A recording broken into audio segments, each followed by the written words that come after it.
Attention please. হেই পাখিরা, আসসালামু আলাইকুম। কেমন আছো সবাই? আশা করছি ভালো আছো।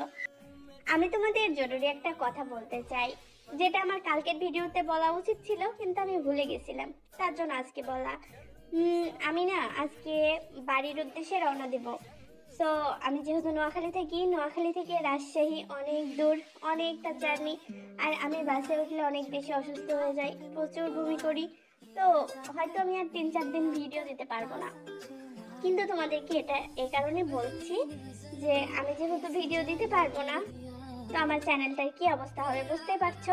এমনি রোজার জন্য আমি ঠিকভাবে ভিডিও দিচ্ছি না।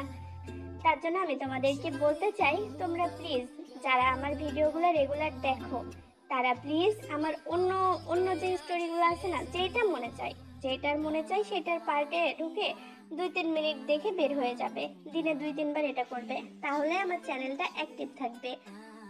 আমি এটাও জানি যে তোমরা যারা আমার ভিডিও রেগুলার দেখো, তারা আমার সব স্টোরিগুলো দেখে ফেলেছো। কিন্তু তবুও প্লিজ আপু, একটু রিকোয়েস্ট করছি। তাছাড়া হবে কি জানো, ইউটিউব আমাকে এমন একটা উষ্টা মারবে যে আমাকে একদম ইউটিউবের শেষ প্ল্যাটফর্মে ফেলে দিবে।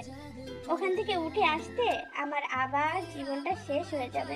প্লিজ একটু আপুকে দয়া করো তোমরা, একটু রেগুলার ভিডিওগুলো দেখবা, ঠিক আছে? আর আমি চেষ্টা করব যত তাড়াতাড়ি ফিরে আসা যায়। আর আপুর জন্য দোয়া করবে। আপু যেহেতু রাতে বাস জার্নি করব, আর এখন তো আমাদের এমন একটা অবস্থা, মেয়েরা কোথাও সেফ না। সো আমার জন্য দোয়া করো এবং সবাই ভালো থেকো। আল্লাহ হাফেজ।